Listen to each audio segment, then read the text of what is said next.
In growing up and going through kind of stages of development or kind of a hero's journey, it tends to kind of follow the pattern of that starting off in that naive idealism and then getting into that kind of disillusionment, disenchanted state. And then growing up really requires you to realize, I'm going to try to recapture the purity, earnesty, integrity, honesty, and light of youth, but then have the adult brain, the knowledge of the evil in the world, to actually be a sovereign being who acts as an empowered protector, empowered expressor, a human being of divine potential that has kind of seen the bad and recognizes what it takes to kind of get back to innocence and integrity. And so what I'm noticing with the kind of developmental cycle and growing up cycle of humanity today is people either are kind of caught in that child consciousness where they're like, just tell me what to do and I'll do it in order to be safe and be with the herd, be with the crowd. Or they're either in that consciousness, or they're in that really what I consider still kind of the middle level disillusionment consciousness, which is the world, I'm at the whim of the world. They are evil and terrifying and I have no power. I am at the whim of the world. And in a disillusioned state, that's kind of the classic cynic who is always looking for signs of corruption, deceit. They're often mired in their victimhood. They're mired in this story where they are at the whim of the world. And the thing is both of these states are very infantile and they're very disempowered in different ways, of course. And because the ideal stage is able to take from both of them, but be that sovereign, realized human being who understands what's important about the optimism and hope and integrity of a child growing up and having that light.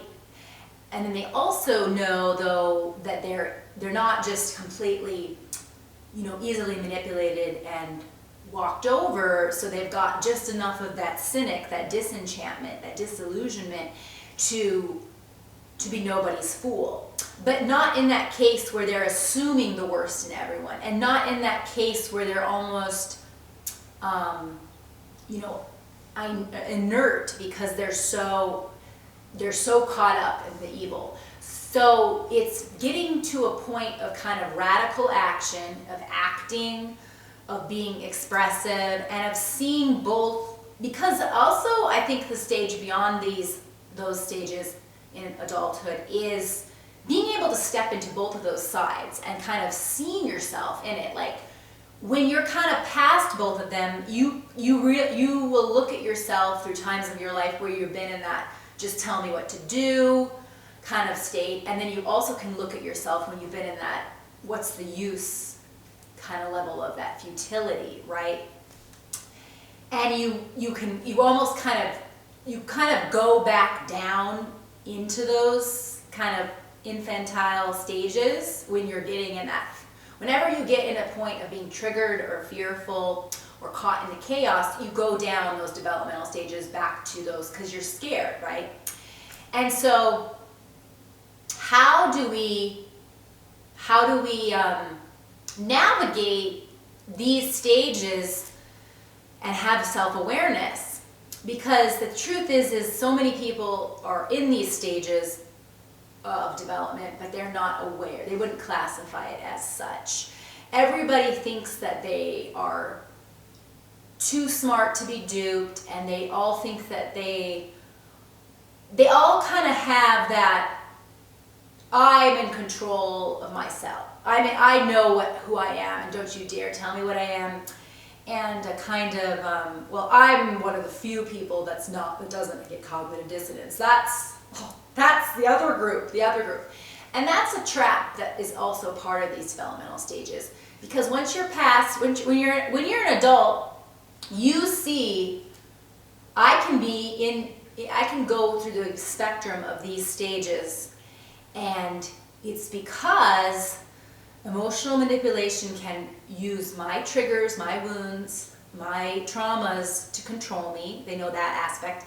And then they also know the aspect that my subconscious mind is very geared toward, I will survive if I fit in with the herd. So head down, go along to get along, let's see what the tribe is doing, and let's repeat the script we need to and the actions we need to be safe in this human herd. And so to think of yourself as above being manipulated and above being duped is still in a low, more childlike, whether it's the cynic or the tell me what to do, it's also a part of being in those states, because you're not an adult that an adult is able to say, I don't know. There is so much more for me to learn, to understand, to be curious about. And I can enter all kinds of different points of views and dimension. Like I can enter the point of view of really any type of person in any of these stages, because they're all me. I'm sometimes that person. Sometimes I'm the cynic. Sometimes I'm the idealistic, naive believer. Or sometimes I'm the tell me what to do, I want to feel safe. Sometimes I'm the people pleaser, tell me what to do. Sometimes I'm the know-it-all. You know, you're all of those things. But I believe adulthood is about realizing you can be all those things, but then you can also create who you are and change and be so many different aspects. You can be all kinds of different characters, you know. Sometimes you're the villain in your own story, where you are causing yourself actually the most harm by kind of this self-hate as a coping mechanism and self-sabotage as your modus operandi. Like that's when you're kind of the villain in your own story, but you don't know it, and you think everyone else is so bad, and you're paranoid about them. And then you're letting resentment and bitterness and negativity and kind of what's the use be your dominant thoughts, right?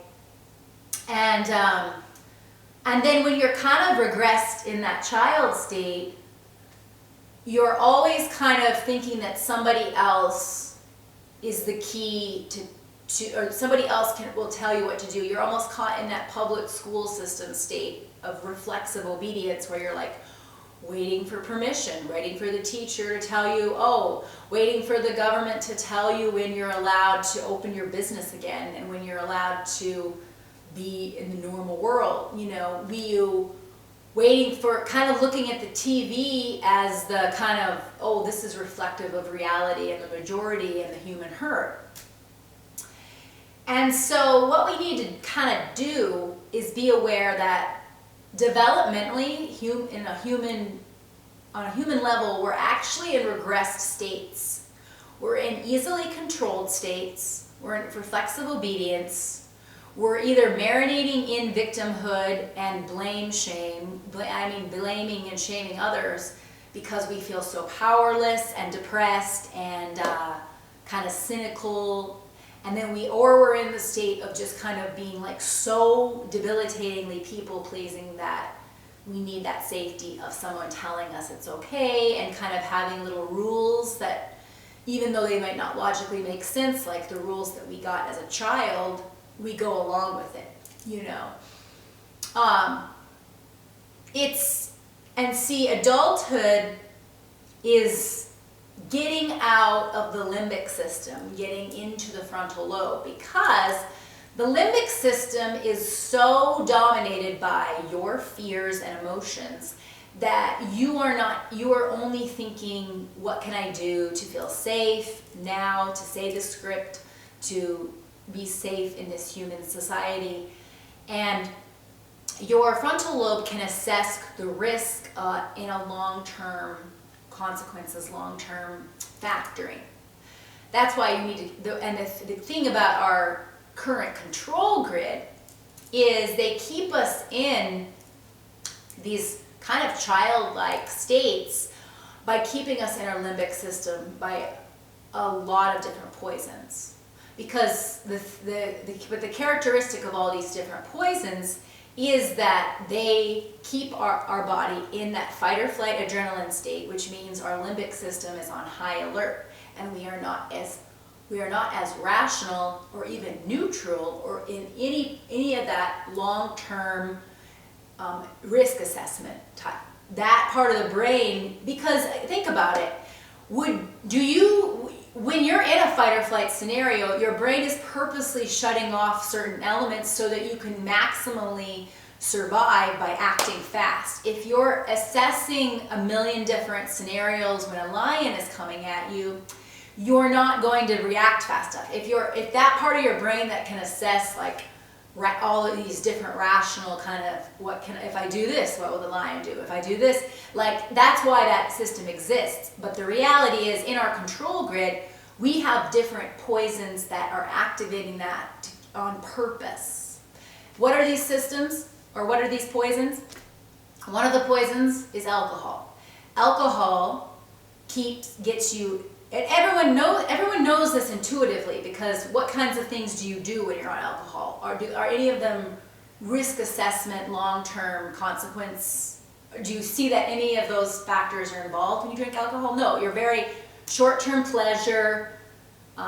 Your brain is just truly just less, and that's why people do it, is they want to kind of get out of their brain, want to get out of their emotions. It's a numbing effect, but it also is reducing you to stay in your limbic system. So you're in a childlike level. That's why people, they're dancing on tables, they're karaokeing, they're having sex. They're doing things without weighing long-term as much. That's why it's an obvious one. So and we're encouraged constantly as this is what you should medicate yourself with. And then there's the red wine campaign is healthy. It's targeted toward millennials endlessly. Millennials are dying from alcohol at a bigger rate than any other generation because we've always had it as part of our cultural indoctrination. We've had it for college and hookup culture. Then it started to be marketed toward mom and red wine mom culture. It's always been with men in all forms, beer. And then there's just continually new ways of consuming alcohol that are like, oh, this is alcoholic kombucha, this is cider, this is like, there's a million different new ways of having it continually have this novelty. And it's what it essentially does is if you're always in that state, you are truly not in touch with your adulthood. You are truly in a child brain and a numbed out brain. And so that's why it's so rampant, is it's actually encouraged to keep us in, this is a form of enslavement really, and it's not hyperbolic to say that, because look at how it's been used to culturally enslave you. It's strange that when a virus is apparently something that's on top of everyone's mind, that alcohol establishments, liquor stores are all still open, and not only are they open, but then they have special hours for, seniors. It's like, okay, so alcohol is proven to make your body more susceptible to getting viruses. So if we're worried about a virus, having alcohol be open on special hours of the day just so seniors can get it and at-risk people can get it, that's completely counterproductive to the logic of being worried about a disease so much, right? Or to be worried about viral infections especially. So the logic of pushing alcohol on us at a time of the simultaneous campaigns for, keeping everyone safe and healthy is completely illogical. And it's illogical on so many levels. And that's why it's a number one sign of what's really going on here. Another thing that keeps you in your limbic system is coffee. That's another thing that's constantly sold to you as the elixir of life.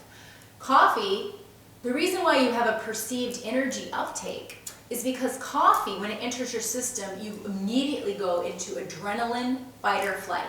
Your body is thinking, oh no, a poison has entered. We've got to bring the water from other parts of the body to kind of flood this out.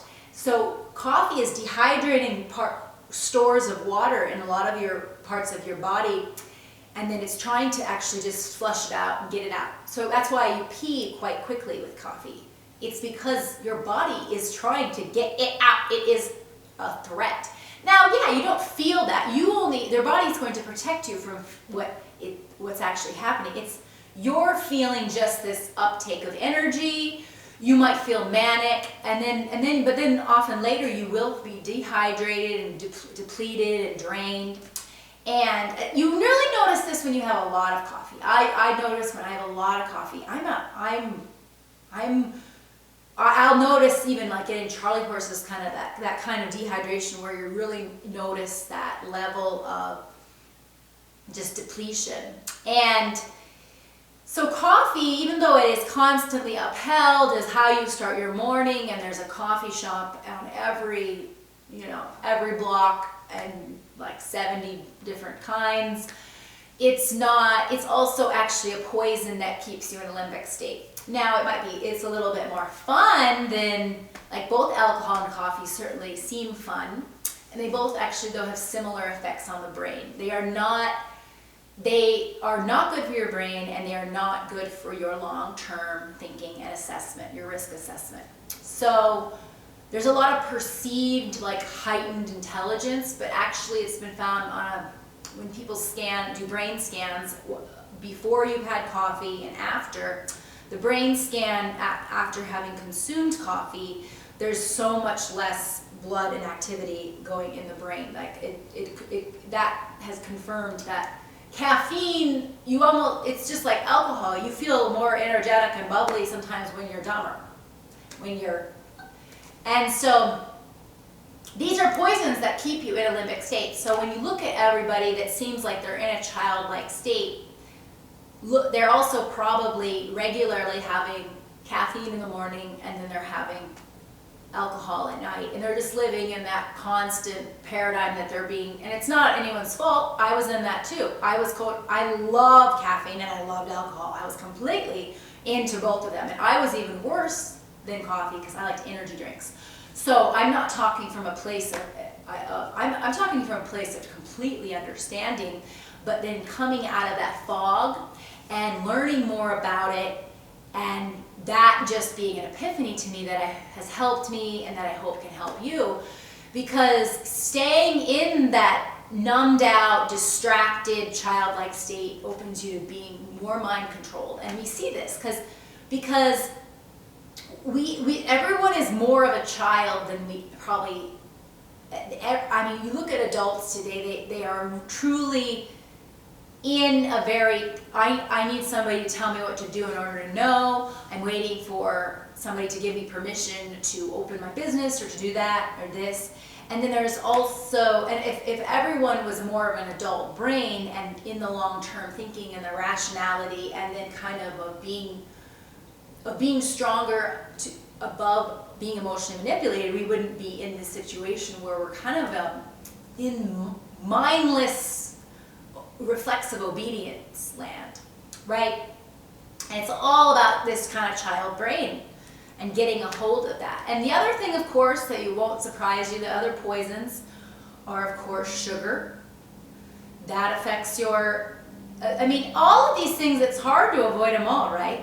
They sneak in a lot of places. But a great way to get out of sugar is to have honey, because honey is very sweet, but it's actually very good for you, and it's good for your immunity. It's especially good for throat, wound. So if you want to, it's an easy way to get your sweet tooth fix, but also be fighting diseases, viruses, respiratory issues, and just equipping your immunity well. But sugar's another one, of course, that's been kind of known, but you know, it's another addiction. I mean, and I'm all of these. I love sugar too.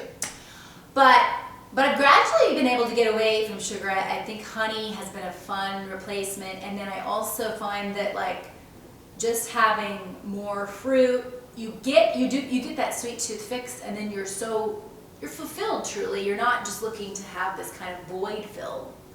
And then the other thing, of course, is fluoride, and that's been a long time. Everyone kind of knows that, but it's kind of an in and out. Like I kind of go in and out between having fluoride toothpaste and not.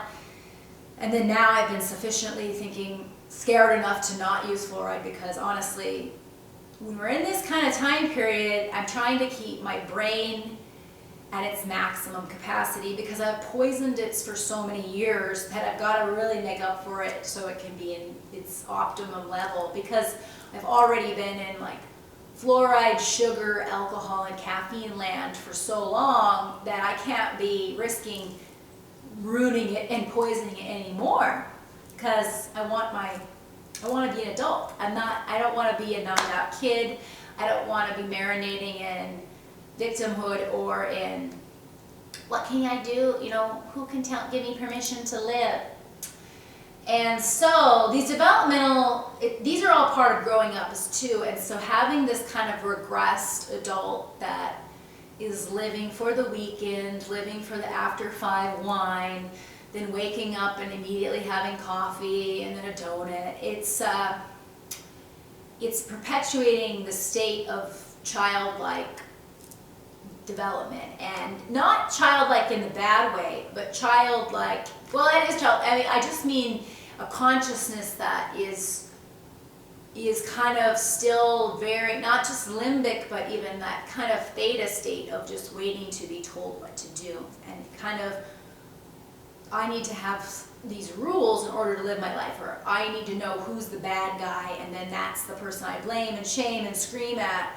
It's getting out of those to get to be a sovereign person who can see all sides, who can say, I'm uncertain, I don't know, I want to understand, I'm going to be curious, and I'm going to recognize emotional manipulation, and I'm going to recognize all these different parts of the control grid that may be trying to hamper my ability to be a full-grown adult and at my optimum capacity for brain health and cognitive health and immunity, everything, so you can be equipped to be your best self at this time, and so that you won't be susceptible to kind of falling into that level of depression and futility. And so I hope this kind of sheds some light on how a lot of the people that we see, and then ourselves, have kind of been in regressive childlike states, whether that's, like I said, that kind of naive, reflexive, obedient, people-pleasing state, or the kind of irreverent cynic that knows it all, can't be fooled, can't be duped, but is kind of at the whim of the world and blaming and shaming and pointing fingers, and how we've got to get out of both of those states of consciousness to be our optimum selves and to see the long term and not just this kind of short term numbing and feeling good for now. So I hope this is helpful. Thanks.